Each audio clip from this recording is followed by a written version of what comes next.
Good evening, everybody. Shh. And welcome. I am Amanda Foreman, one of the co-founders. I know, woohoo! Thank you. One of the co-founders of House of SpeakEasy. This is Peter Penoyer, president of the Whiting Foundation. Woo! And welcome, everyone, to House of SpeakEasy's Literary Cabaret, seriously entertaining, where, may I say, the cocktails are cold and the ideas are hot. Yes. Thank you, my friends. For those of you who don't know us, we are a literary non-profit, dedicated to bringing communities together through the power of ideas and words. And this year is our 10th anniversary. Yes, my friends, 10 years. 10 years of seriously entertaining, 10 years of our bookmobile going up and down the country, serving cities, states, you name it, we do it. Last year we distributed 15,000 books. This year we had programs helping 2,500 students across the Bronx, Manhattan, and Brooklyn. So, I know, thank you very much. Every year it just gets better and better. But tonight, we are thrilled to be partnering with our friends and supporters, the Whiting Foundation. And this is a very special edition of Seriously Entertaining because we are featuring winners from the Whiting Awards. So, over to you, Peter. Thank you, Amanda. Thank you. So this is a very exciting evening and a very exciting partnership. We're so proud to have been early supporters of House of SpeakEasy's amazing work in schools. It's just so heartening. And we're so honored to have Amanda on our board, where we can draw on her wisdom, her mirth, and her experience in our mission to advance literature and the humanities. The Foundation has supported writers for decades through our programs like our Whiting Award for Emerging Writers and our Creative Nonfiction Grant for the completion of deeply researched, artfully written books. On your tables in front of you, you'll see cards that have brief excerpts from some of our most recent cohort of Whiting Award winners. And there's also a barcode I noticed, which initially I came early, I thought would lead me to a cheeseburger. But it's actually more information on House of SpeakEasy. You can also discover more information and more great writers on our website, whiting.org. I have to say it's a special thrill to come to these seriously entertaining evenings and see writers we previously supported on the House of SpeakEasy stage. Tonight we're especially lucky, and it's exciting, as Amanda said, to see winners, people who we've supported, writers we've supported in the past, all take the stage. And they represent all the genres we support: fiction, nonfiction, poetry, and drama. So sit back, enjoy their stories, and promise you have to buy their books after the show. Thank you.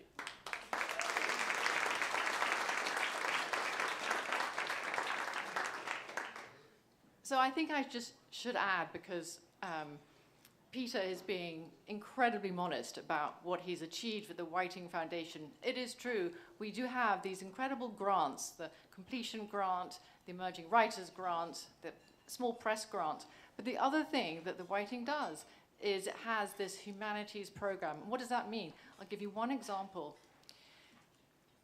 When things were really bad in the Middle East, and museums and monuments were under attack, and people were being killed, and Palmyra was being destroyed, what the Whiting Foundation did was it funded a studio in a backpack. And what that was a state-of-the-art curatorial camera that was smuggled into the Middle East and distributed to curators of museums and libraries at risk. And they were able to take museum-quality digital photographs of their holdings. And then these cameras were disassembled and taken back out so that whatever happened, there would be a record of what was there. So I'm incredibly proud to be a part of the Whiting Foundation. Now, on to the show. So, tonight's theme is, perhaps appropriately enough, playing with fire. And our first speaker is Sadiq Fofana. Now, Sadiq is actually one of this year's recipients of the Whiting Award for Fiction, and he is the most inspiring teacher in high school. He's a writer. He's an author of a short story collection, Stories from the Tenants Downstairs, which recently won the 2023 Gotham Book Prize. So I just want to read you something which he wrote, and this is him in his own words. He says, "I don't think I start by saying, I'm going to develop a nuanced character. I mean, occasionally I do, but that never goes right. I think what ends up happening is that they have redeeming qualities and they have faults. I think of the people in my life who remind me of these characters. They're usually very decent people who things have happened to." Ladies and gentlemen, Sadiq Fofana.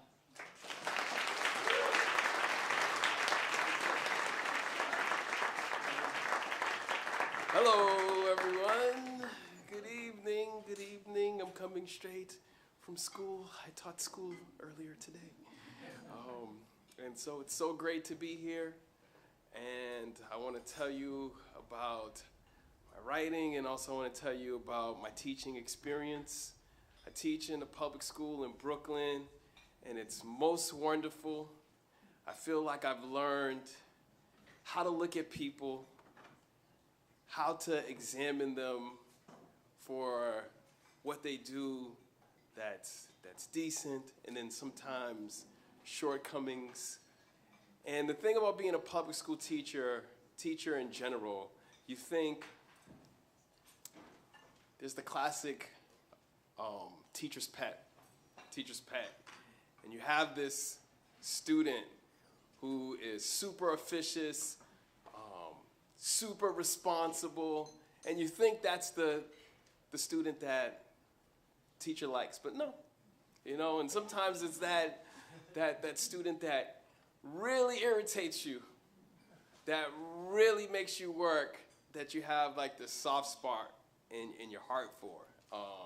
And so I want to tell you about a particular year in my school. School's great admin, great students, full of verve and brilliance, just a great place to work. But there was one year where it was very strange. There were a string of thefts, mail package thefts.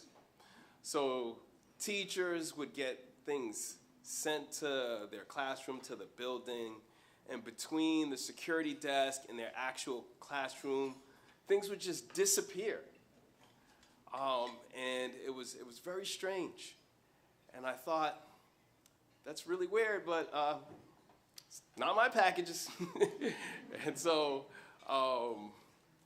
you know, I would have things sent to the school every now and then. And I kind of noticed it one time because there was this teacher who was having a baby shower, and I ordered a boba wrap. And I had it sent to the school so that I could give it to her during the baby shower, which was taking place in the school. And I noticed that the package was already opened. And I thought nothing of it. I just thought, oh, somebody got the wrong package and they accidentally opened it up. Or somebody wanted it and they saw like, oh, I don't want this. And so I thought, okay. But then there was another type of package that I liked getting sent to myself at school. And that was books. And I would get books sent to my classroom as a pick-me-upper. You know, I'd shop on Amazon, and after a tough day at work, I could lay back and just know that there's a book coming to add to my classroom library. And there was this one particular book, How to Escape from a Leper Colony collection, Tiffany Unique. Shout out to you, Tiffany Unique. I ordered it, but I never received it because it was stolen. Stolen. And that's when I said, now you're playing with fire. And so I would not let it go. I was in it. It drug me in it. And so my solution was, I am fully committed to catching this thief. This coincides with my exploration of Amazon and all the things, the beautiful things that you can get there. Among them is thief detection powder. I always thought it was a myth. I didn't think it existed. But thief detection powder exists, right? And so I ordered it on Amazon. It's just purple powder, and you sprinkle it on whatever item you want to sprinkle it on. And if you touch that item, your hands turn purple. And you might be like, oh, no, I don't believe that. You could just wipe your hands or whatever. You can wash your hands. But no, it works according to the moisture in your hands. So if you try to wash your hands, it only spreads. And so I ordered this thief detection powder, and I went to my second period class, and I said, this is what happens when you mess with Fofana's books. And so in front of them, I had a booby trap book that happened to be Alice Walker's The Color Purple. Sprinkled with dye, sprinkled with powder. So I sprinkle it, fake package. I open it just enough, so that I'm opening it, but it's, it looks close. And this was my very trustworthy second period class. And I said, you guys have to be my eyes because I'm gonna plant this in the office, in the mailroom, and we are going to catch a thief. And all my very bright students looked upon me attentively while I was preparing this package.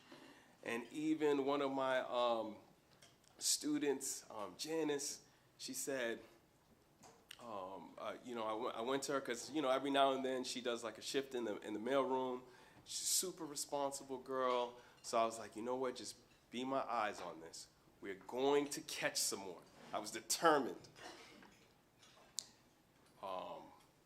And even during lunch, I took Janice after class. I was like, I'm gonna put this in the mailroom. Just let me know. You don't have to snitch on anybody. Just let me know if you see anything. And she was like, yes, Mr. Fofana, I'll let you know. 2 weeks go by. Nothing happens. And I'm getting ready to give up. But then, into my classroom comes Janice. She saw something. She said, Mr. Fofana, someone stole your package. I'm sure of it, I'm sure of it. And she came with my package, and it was like torn open. And I was like, yes, we're gonna catch someone. And I said, did you see who it was? And she said, I almost did. But I know for a fact that they stole it. And I want to just rush to tell you. And she was like, Mr. Fofana, it works, because, you know, I even got a little bit on my hands. And I was like, I know. I mean, that whole week was like purple powder on the desk everywhere. I just, you know, anyway. And so once I got that news, I was just re-energized. And I said, you know what? I'm back on the case. I went to the cafeteria. I was like, everybody show me your hands. Show me your hands, everybody. You know, discreetly, like, high five, everyone, high five. Yeah. And so I didn't see anybody with purple hands. Not one soul. Not one soul. And then a couple of days after that, Miss Tammany, who works in the main office, she comes to my classroom, corners me very secretively. She goes, Mr. Fofana, do you happen to have any of that thief detection powder? And I'm like, who told you I had thief detection powder? And I was very defensive. I said, what if I did? And she said, we're trying to catch a thief. And I said, me too. And she was like, well, we actually know who the thief is.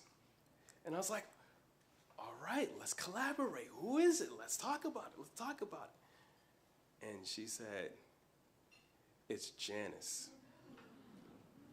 And I said, Janice?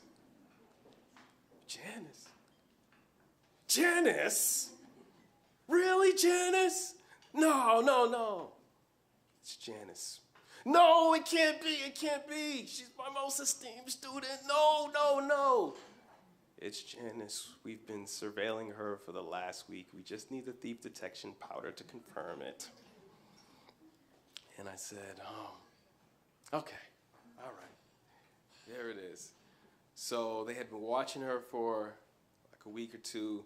Apparently, when she was going in the mailroom, she was taking packages and even money. And so with the thief detection powder,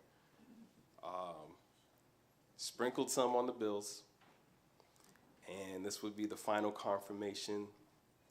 Lo and behold, Janice came to the office during her shift, and she took the bills. And I can't resist saying this, but she was caught purple-handed. And so at first she tried to deny it. She's like, no, I didn't do it. But not only was the dye on her hands, but some of the dye was right here because she had tried to stuff the bill into her bra. And so it was undeniable. And the cops came, but there were no press charges. She got pretty lengthy suspension. But the weird thing about it? She served her suspension. She came back to class, and it was like it never happened. It was like it wasn't a scandal. It was like she, had learned her lesson, and she went back to being the studious, great student. And I know you're probably thinking like, this sounds like a sociopath. But no, she was really embarrassed in the moment. She was a student who was just goaded by temptation. She learned her lesson, and she came back to class. And I remember the day she came back from her suspension, I went up to her, and I said, Janice, I just have to know one thing. Did you steal my How to Escape from a Leper Colony collection? Did you? And she said, no, in a way that suggested probably, but I don't want to talk about it. And that was that. She went on to get great grades, graduate comfortably, and still remains one of the fondest students in my heart. And, you know, if she were in my classroom today or near my shelves at home, dare I say, I trust her around my books. The end.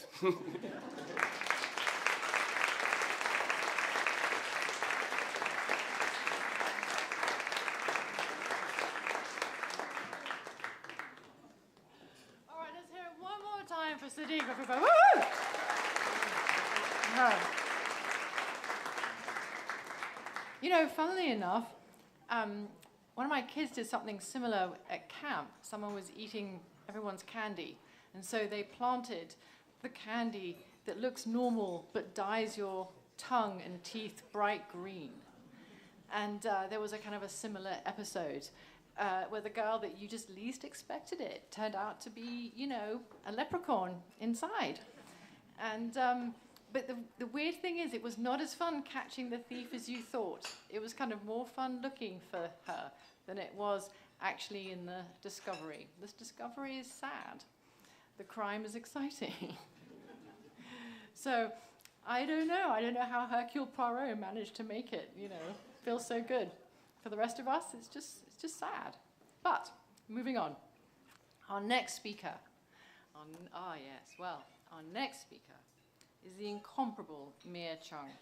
She is the recipient of this year's Whiting Award for Drama, and she has won multiple awards and residencies for her plays. I'm not going to say them all, but I'm going to say a few because they're some of my favorite. Catch as Catch Can, Ball in the Air, Double Take, This Exquisite Corpse, and You, For Me, For You. Now, this is Mia's philosophy of life in her own words. It's kind of fascinating. She wrote, "When I first meet someone, I often ask where they grew up, and if they have siblings, and if so, where they are in the birth order.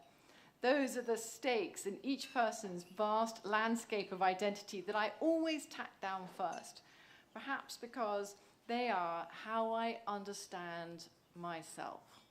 And I just want to say that my 5 kids would agree. So, ladies and gentlemen, Mia Chung, woo!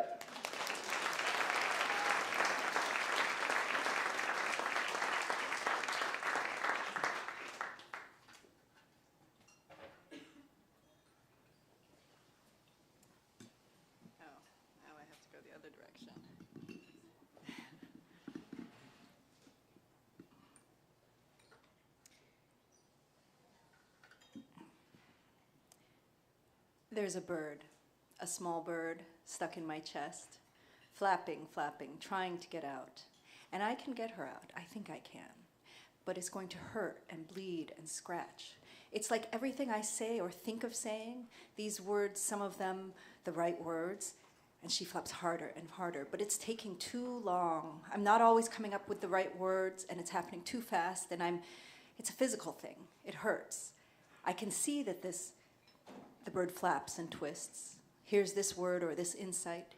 She's trying to help me, or if I start off slower, gentler, or if I get to the point faster, or get the best example, and the logic has to be airtight, and then maybe she'll get out and fly away. But I can't find the right way to get her out. And her little claws, they don't want to hurt me, but they're tearing my insides, shredding them into loose flaps, and it sometimes feels like the best thing to do is just calm her down, make all the feathers lie flat. And then usually I reach in with both hands.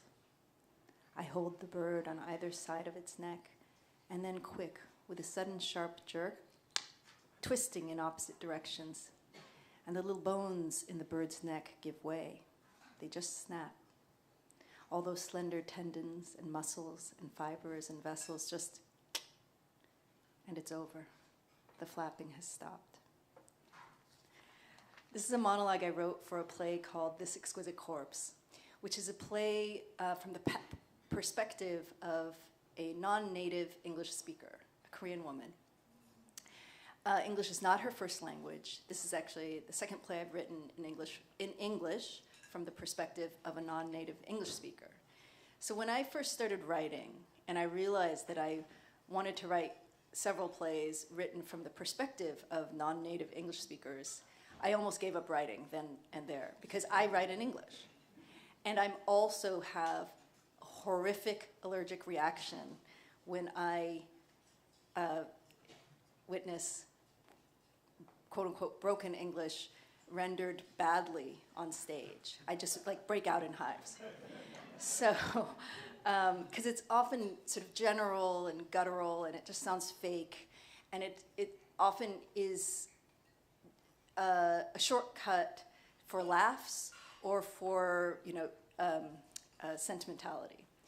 So I was committed to this perspective, I realized, and so often necessity is the mother of invention. And soon I came up with other ways of expressing non-fluency while still using English. So in this exquisite corpse, to convey that speaking in a non-native tongue, in a non-native language can feel like fighting with your tongue, I have the non-native English speakers wear obstructive mouthpieces, like this. And then when they speak English to a native English speaker, they can speak fluent English. We understand that there's a barrier.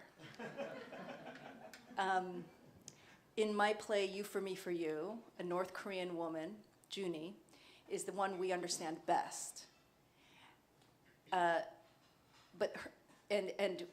Whenever she's speaking with Americans, for whom English is their first language, the world of language is abstracted so that we understand from her perspective. So when she first arrives in the United States, she's greeted by an American who says, "So vaga faraga ti prepara tifara tamanik aizeseri gimeri dadaritun," and then it progresses from there. So my commitment, as I said, is to the non-native English speaker's perspective, that she becomes the one we most can immediately empathize with. So recently I thought about why this is. Why am I interested in how a non-native English speaker expresses? That communication obstacle course, in the expressive strategies that someone who can't take language for granted in the space that they're in. And like so many things in my life, I trace the roots to my parents, for whom English is a second language, after Korean. Now, they have different proficiencies in English. My father got a PhD in thermodynamics in London. So actually, he is, for all intents and purposes, fluent, and even sometimes pronounces words with a quaint British accent, like orange and advertisement. But my mother's English grows and evolves every day. She feels very self-conscious about her, quote-unquote, broken English, but she is the best storyteller you've ever met.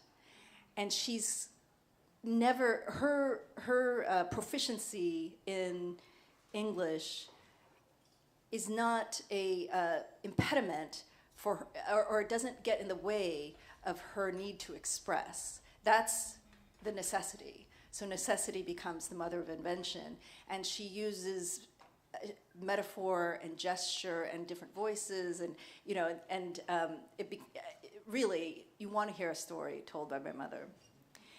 For them, my parents, language hasn't been a barrier. They have led complex, dynamic, and comprehensive lives, and they've cultivated complex, dynamic, and comprehensive expressive strategies. And one of these strategies is to have 5 children, born and raised in the US, an architect, 2 doctors, a sculptor, and me, a playwright. So we are all native English speakers, but our first language is M&D, mom and dad. We have learned when, no, I don't want that iPad, actually means, yes, I'll take it if you will get one for Dad at the same time and give it as an early Father's Day gift because he doesn't want to ask.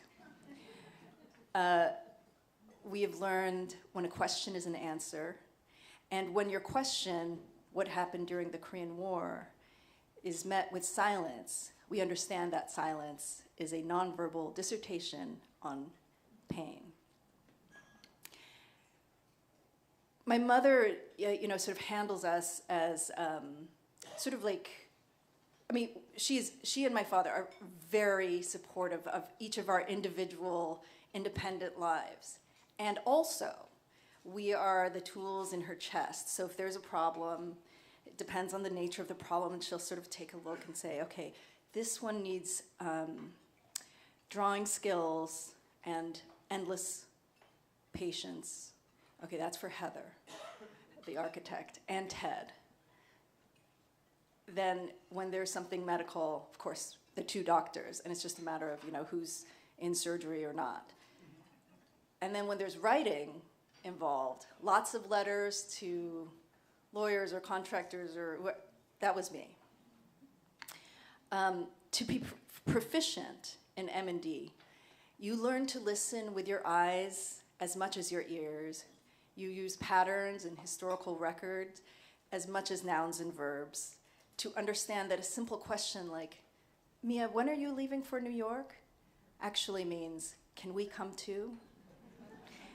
And over time, what you realize is that M&D is actually just another iteration of the universal language of human connection, because no matter what your language, what your fluency, we all speak in silences and indirectness. We all need close listening and to listen beyond the words that are spoken. So that's why when my parents are put in a box or condescended to or underestimated, you just don't underestimate my dad. Their progeny, the five of us, it's like we're the Avengers. We swoop in and like make sure that all the gaps are filled in.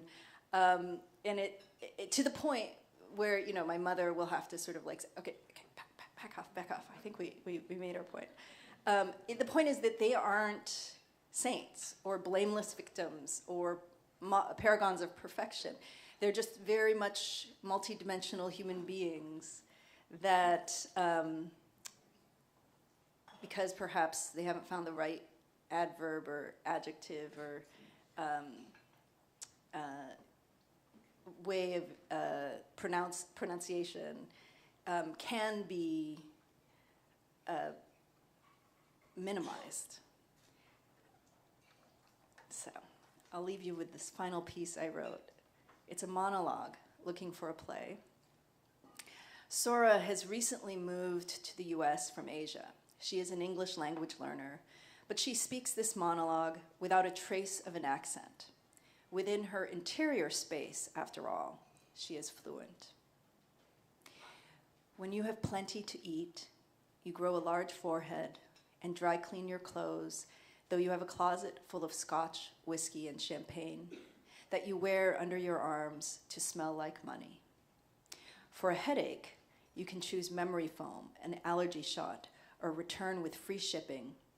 Then call in sick as a downward dog, discover your inner hobbies, and massage self-help literature, which, if you're lucky, leads to a fling with your GPS on Egyptian cotton, 800 thread count sheets.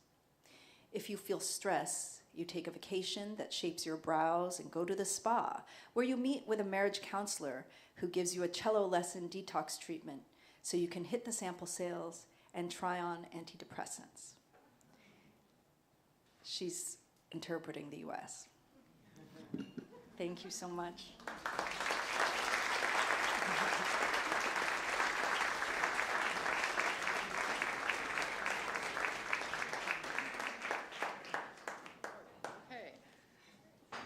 Since we have some very tall people coming on, I'm just going to raise this.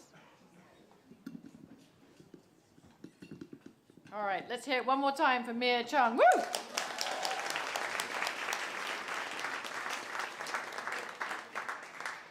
Okay, so now we have the moment when all of you become incredibly brilliant, because it is, yes, tip of my tongue time. That is the game where our special readers read out 3 unknown texts, and then you, without Googling, identify the title and the author of them. And then the winner, as you can see, modeled by our beautiful suitcase girl, who in her day job is Erin Cox, our producer of Seriously Entertaining. Yes, woo-woo! Yes, you win the tote bag and the signed books inside them. I know, it's like the gift that the prize you've always dreamt of. So, tonight, our tip of my tongue readers are Daniel Reed, Executive Director of the Whiting Foundation, and Courtney Hodell, the Director of our Literary Programs. Let's welcome them to the stage. Woo! All right. Take it away. Hello, everyone. I'm Daniel Reed. I'm the Executive Director of the Whiting Foundation. And I'm Courtney Hodell. I'm the Director of our Literary Programs. We work behind the scenes on our grant selections, dreaming up what are basically great literary dinner parties, where we bring together experts whose identities are never known to the public to discuss the best in new writing. They pick the Whiting winners, like the ones that you're hearing from tonight, and basically the job qualification is being a nerd for reading.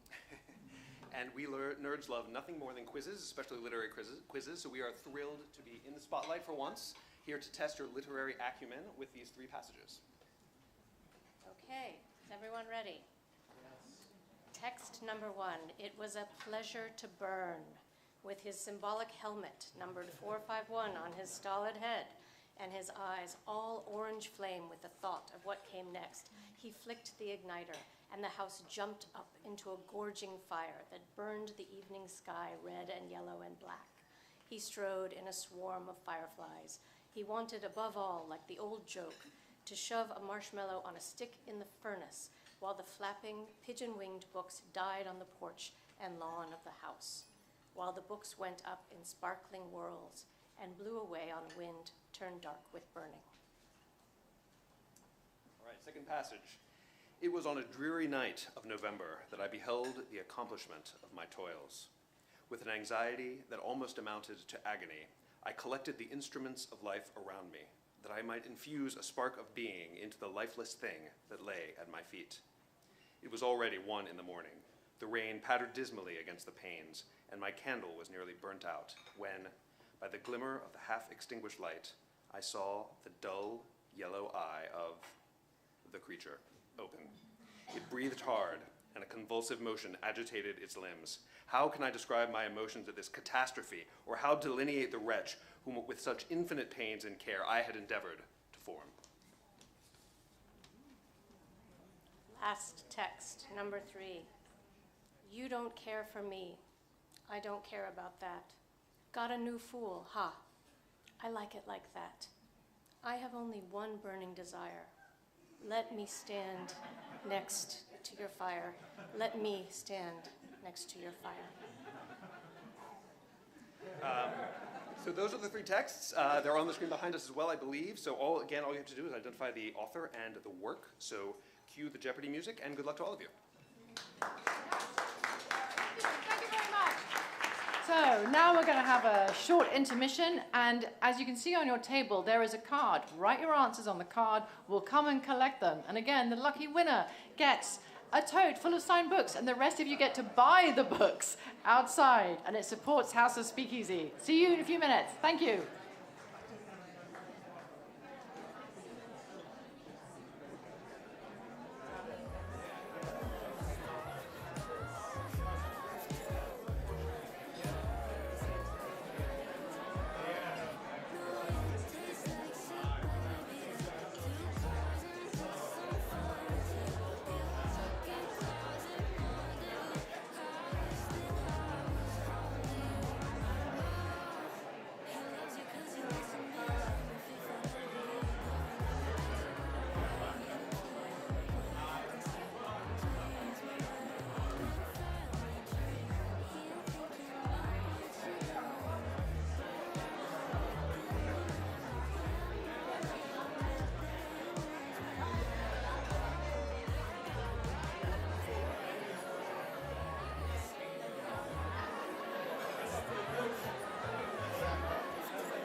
Hi, everyone. We're coming back from the intermission now.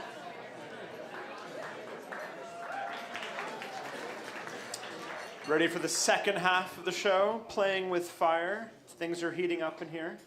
I'm Lucas Whitman. I'm another one of the co-founders of SpeakEasy. I'm going to be your host for the second half of the evening. How did the quiz go for everyone? Too hard, too easy? Too hard. Okay, well, we're going to announce the winners after, but we have two more amazing speakers for you tonight, two more Whiting Award winners. First up is Latasha Nevada Diggs. Latasha was a recipient of the 2016 Whiting Award in Poetry. She's an independent curator, artistic director, producer, professor, and author of 2 books, Twerk, and most recently, Village. And she said in Bomb magazine about Village, "I didn't write this book to cradle anyone, let alone myself. I did not want to be sentimental, rather fucked." This was extremely important and why it took so long to complete. When you get those pieces you mentioned that feel more scored, it is, as you said, what lays splattered across the page is formally what can't be resolved, not for me. So, here with us tonight, Latasha Nevada Diggs. Thank you.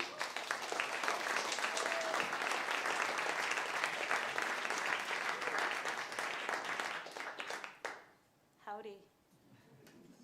Good evening. I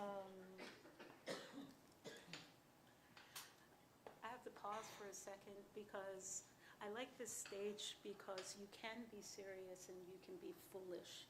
And I think the most fun on this stage is when you're foolish. I had a very short-lived career as a stripper back in the 90s. Roughly around 1920, just moved out of my mom's apartment. I do not want to live with my mother. That's a whole other story. But I'm living in Brooklyn around Hoyt and Smith off the F train. And I just got fired from VIM for rearranging hangers on the clothes rack. For some reason, the manager thought I was stealing and fired me after 2 weeks. So I don't have any money, I gotta pay the rent. My girlfriend, Damaris, this Dominican girl that I used to go to the clubs with, particularly Red Zone on 57th Street between 8th and 9th, she tells me that she's stripping and she makes good money. And I'm like, I'm down, right? So she takes me to this agency. Now, mind you, the agency is coincidentally maybe 2 blocks east of the VIM that I used to work at. But the agency is in that triangular building on 23rd Street, kind of like 5th, 6th, office buildings. The agency is there. You go up. The guy doesn't even look at you. There's no audition. He's just like, where do you want to work? Queens, Brooklyn, Staten Island, New Jersey. I'm like, wherever. So he's like, okay. He gives me a book, and the book kind of looks like a food stamp book. I don't know if anybody knows of the food stamp books from the 90s, the 80s, the 70s, where you have like a $35 book, and you have a $5 food stamp and a $1 food stamp, right? But if you, anyway. But the book, the vouchers looks like the food stamp book. So you take the vouchers, you pull out a voucher, you give it to the bar knows where you came from, the agency gets a cut, you get your little flat fee, and you hopefully make money on tips. So I wasn't very good at it. I wasn't very good at it because, I didn't have any G-strings. I had a bathing suit. I had a black bathing suit that I rolled up to look like a bikini bottom, and my pumps were my high school prom Pumps, which was the high school prom I crashed because I didn't graduate. But nonetheless, these were my pumps, 1-inch pumps. No fuck me pumps yet. And so I wasn't doing good. You know, some bars would be like, yo, don't send her back. Some bars were okay, pitied me and what have you.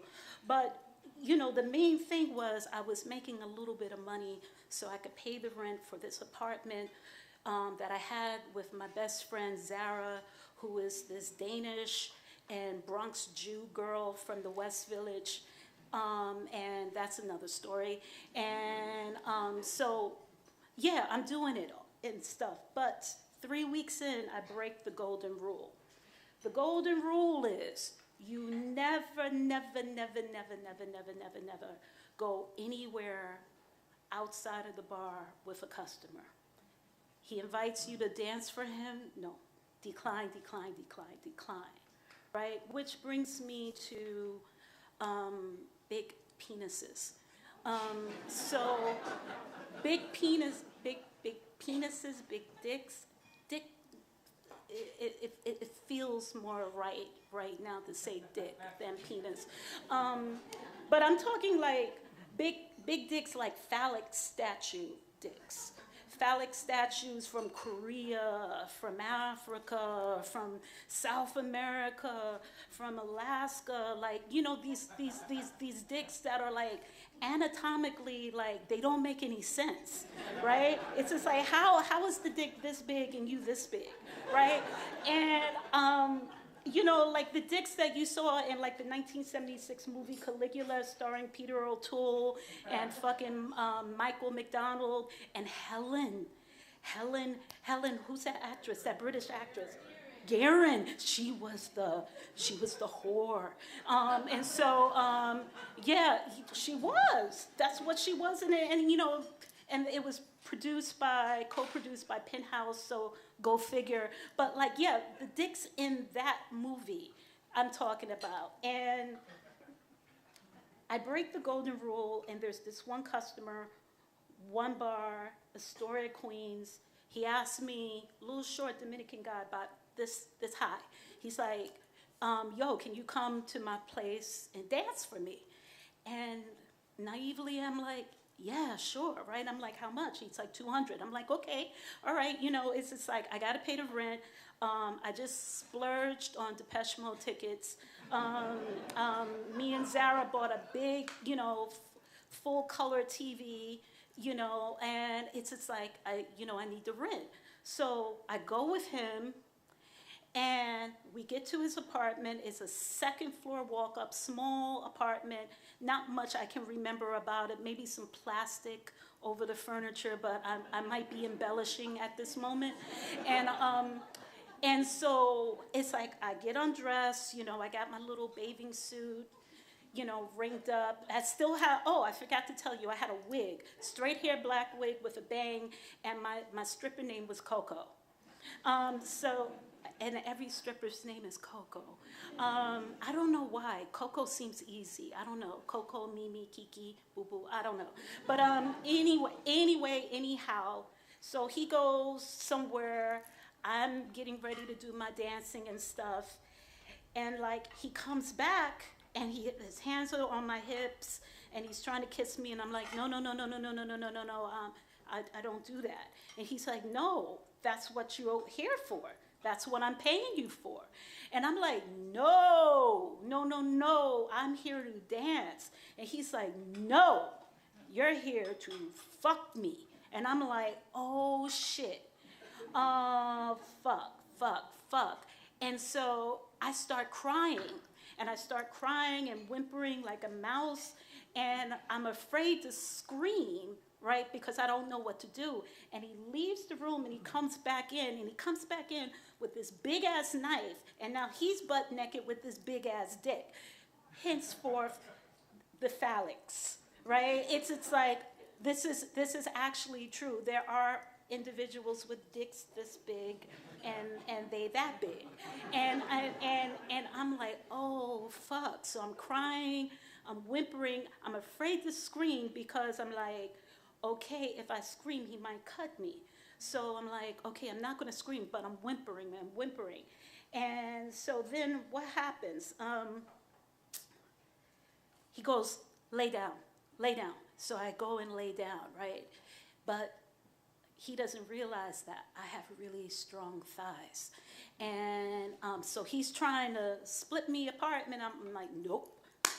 Legs are tight, thighs are tight, like Hannibal Lecter, the television series, season 2, episode 2, when the psycho killer is gluing people together accordingly to skin shade, tight, glued, right? So I'm, no, right? So he's on top of me trying, it's not happening, right? So what happens? He gets up, he's mad, he's like, fuck. He's like, get up, get out, right? And I'm like, for real? He's like, get out. So I'm like, okay. And I'm putting back on my clothes, and I'm crying, but my head is going, eyes on the prize door, right? And I'm putting on my clothes, and he's mad. I don't know where he's gone. I don't care. Putting on my clothes, I put on my coat, and eyes on the prize. I'm getting to the door, and I turn around, and I say to him, but you haven't paid me yet. And that is why I wrote my second book, Village, which is available outside. Thank you very much.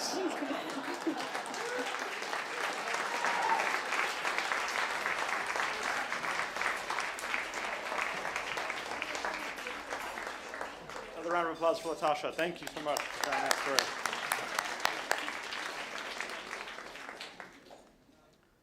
Our final speaker tonight is Nina Siegel. Nina is a novelist, reporter, and contributor to the New York Times, writing about art and culture in Europe. She received the 2021 Whiting Creative Nonfiction Grant, and she's just written an amazing book called The Diary Keepers, which is about this extraordinary collection of diaries that the Dutch kept during the Second World War, sort of eyewitness accounts of what was happening during the war that she's written this amazing account of. So she's going to talk to us about that. And she said in her own words, I've never run out of questions. Curiosity is my inspiration. The more I learn, the more details I want to know. Even in my fiction writing, I spend a great deal of time doing research. Once I feel that I've done exhaustive reporting on my subject, I try to write from a position of authority, but also humble uncertainty. Please welcome to the stage Nina Siegel.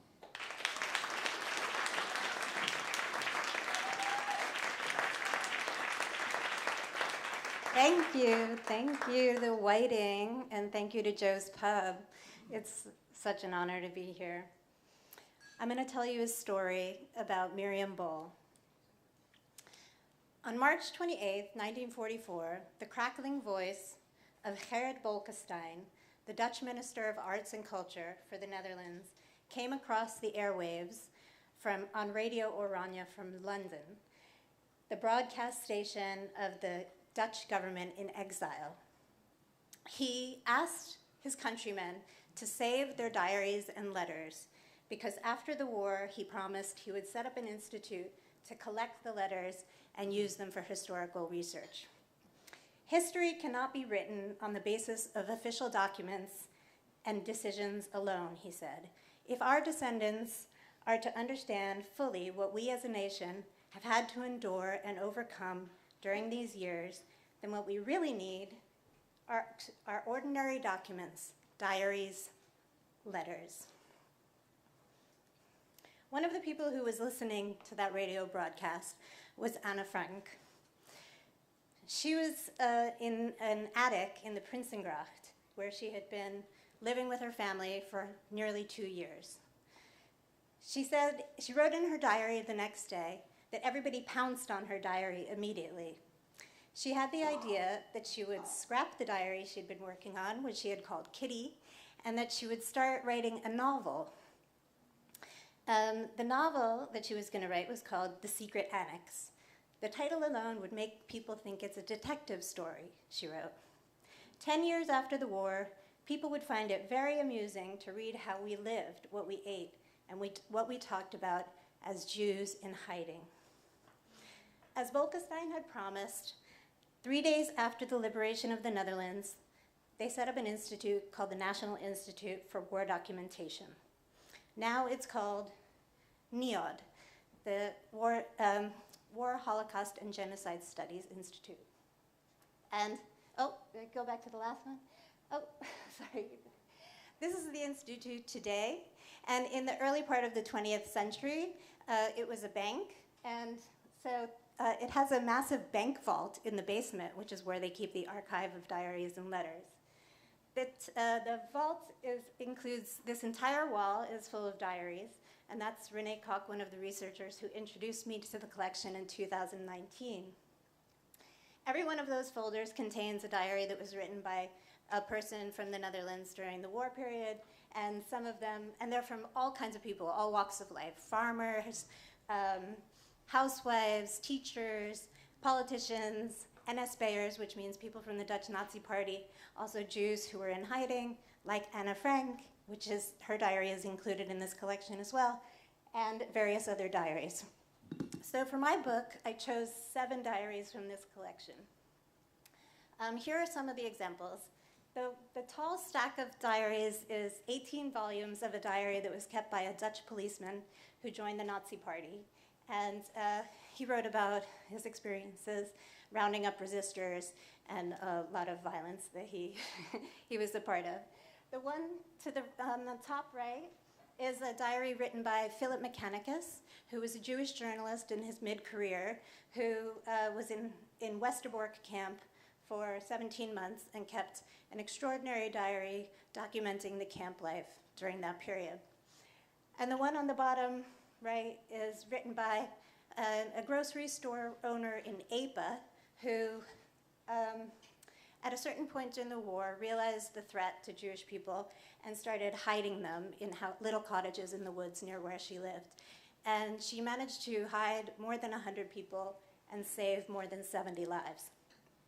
But the story I'm going to tell you today is this one, which is the story of Miriam Bohl, who in 1940 was Miriam Levy.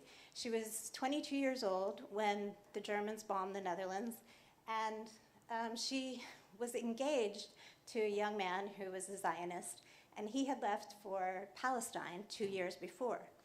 And she was supposed to go meet him there 2 years later, but her documents came through in May 1940, just as the Germans were bombing Amsterdam. So she wasn't able to go. And so during the war, Jews were not allowed to correspond with people outside of the Netherlands. The only way that they were allowed to communicate was through Red Cross notes, which had to be only 25 words, and was sent through the mail and usually didn't arrive for like 2 months. So instead of writing him these postcards, she decided that she was going to write him letters every day to tell him about what her life was like. Okay, sorry. As it happened, she was, of course, one of the people who was rounded up from the Netherlands, as were 75% of the Dutch Jews. And she wrote in her diary of the day in June 20th, 1943, when she was part of a transport of 2,400 people. We were herded to the station. This is it, I thought to myself. What I've been dreading so much is actually happening now. At the stations, the wagons were waiting. 8 horses, it said in French, on the side of my wagon. Many were in tears, naturally, while others sat there staring. Children were wailing, there was screaming and shouting, but also some jolly greetings, such as, "You here as well?" from spirited youngsters. The train left at 3 and was extremely slow because, of course, the engine had trouble pulling this long train. The pregnant women suffered the most. There was one in our wagon, and considering the special care these women require, and seeing them trodden on and jostled and thrown about, and thinking about how this will affect these women, you realize just how low we had sunk. I forgot to tell you that in Amsterdam, the people were standing on the roofs of their houses with binoculars watching us go. A fine spectacle indeed. And while we were sitting there on the floor of that sluggish train, passing the beautiful forests and places such as Bussum and Hilversum, where we used to spend our holidays in such completely different circumstances, I did feel a bit sorry for myself. But I kept thinking, don't dwell on it, just wait and see what happens next. While at Westerbork Transit Camp, she realized that she shouldn't keep these letters anymore, so she stuffed them into a swimming bag and had them smuggled back to Amsterdam, where a friend of hers father's put them in a warehouse, and they remained throughout the war. But then she managed to get these notebooks at the camp school, because at Westerbork they had a school. And so she started writing in those instead. Then later she was deported to Bergen-Belsen, which was, as you know, a much worse camp. And, but there she was kept among a group of what they called exchange Jews. They were treated slightly better than other Jews because they were being kept as exchange material in case the Germans wanted to trade them for prisoners who were still in other countries. At a certain point, her number came up. And as we all know, these massive camps had cattle cars bringing Jews in. Mostly they never left. But one day, a second-class passenger car arrived in Bergen-Belsen.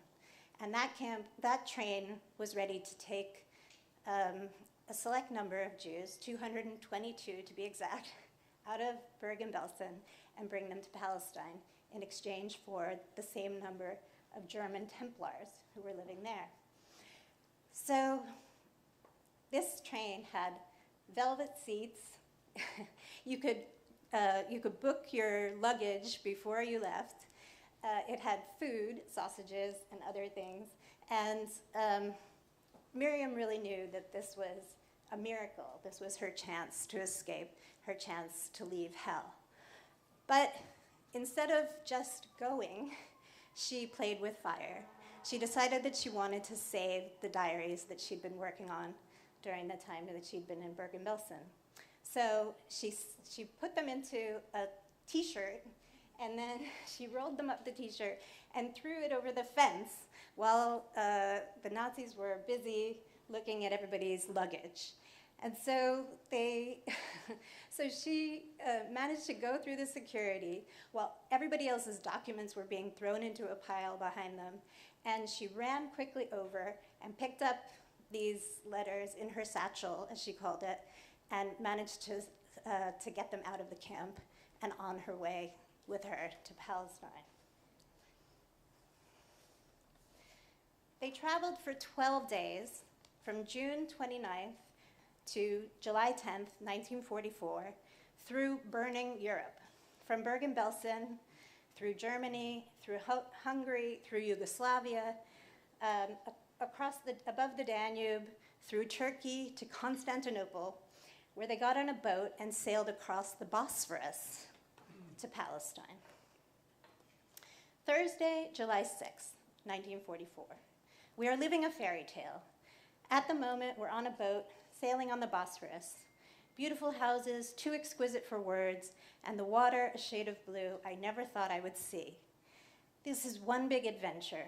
A newspaper, parcels containing chocolates, hazelnuts, cheese, eggs, fruit, cigarettes. But there are downsides as well. We are schnorrers, beggars. We're put on a boat, isolated from everyone else, and must live off charity. Friday, July 7th, 1944.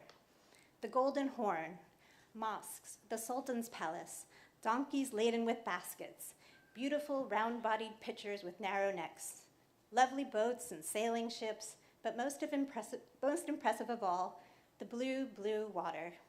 We'll be on our way again tonight. Saturday, July 8th, 1944. In Adana now, at the station, a plaque of Roosevelt and Churchill, who met here, were riding through boiling hot tunnels. Sunday, July 9th, 1944. Aleppo, breakfast, washing and showering in a tent camp erected by British soldiers who have escorted us from Turkey. People are sleeping on the roofs. Monday, July 10th, 1944. Hama, Homs, Tripoli. Desert wind, tent villages, humid heat, snow-capped mountains. Beirut, Mediterranean. Ras El Nakura, Palestine.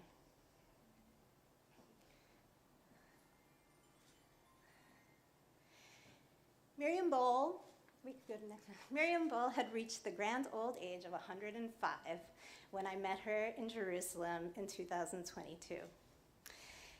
My daughter and I traveled there after the corona lockdowns were finished and had the chance to hear from her personally about her life and her escape from Bergen-Belsen. The day was sweltering, and Sonia and I went to her home in a leafy district full of white stone houses where she had made her life since 1944. And she is an extraordinary woman. She doesn't have any kind of help. She takes care of herself. Recently, she had a fall, but she came back from the hospital. She told me today that she's doing just fine. And she was such an amazing person. We sat down and talked with her for about an hour. She described to us what it was like to see Leo, her fiancé, again, after they had a separation of 6 years. As someone else had witnessed this reunion and had described it to her, and this woman had said, they embraced, they embraced, they embraced. By the time we met her, it had been a long time since Miriam Bohl had been Miriam Levy. Once in Palestine, she didn't think of the letters or the diary again. After going through all of this work to get them out, after playing with fire to preserve them, she didn't even think of them for 60 years. Then one day she had a dispute with her sister about something that happened in the camps. And so she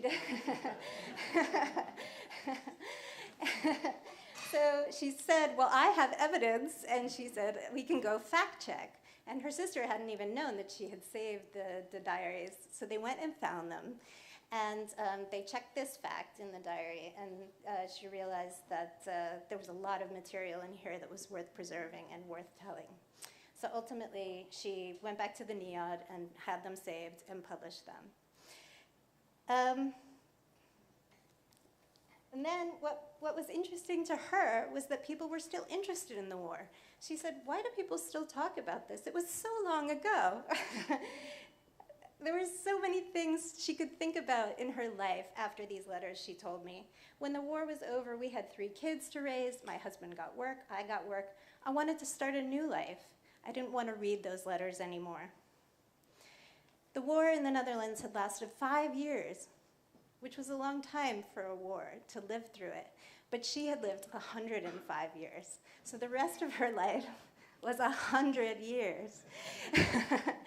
And she's 106 now, so it's still going. And what I think is really beautiful about the way that she lived her life was that every day was a new adventure. Every day was something she had to face and challenge herself to deal with. And I think a lot about what she said. Don't dwell on it. Just wait and see what happens next. Thank you very much.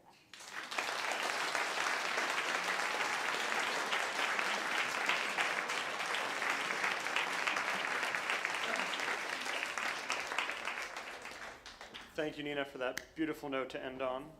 And a big round of applause for all of our incredible speakers tonight.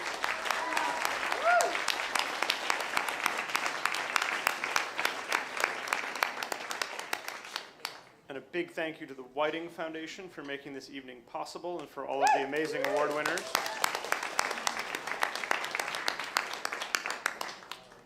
Okay, now the moment when we see how close to the fire you all came with the quiz.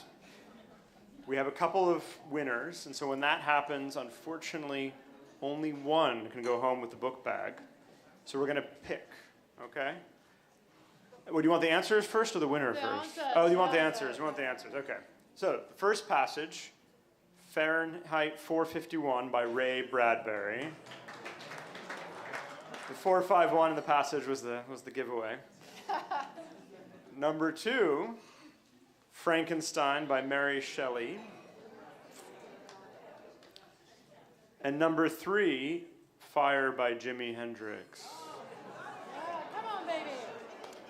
Songs are always tricky because you're used to the, we should get a guitarist up here. Okay, And the winner is, Bill, there we go. Eddie Joe.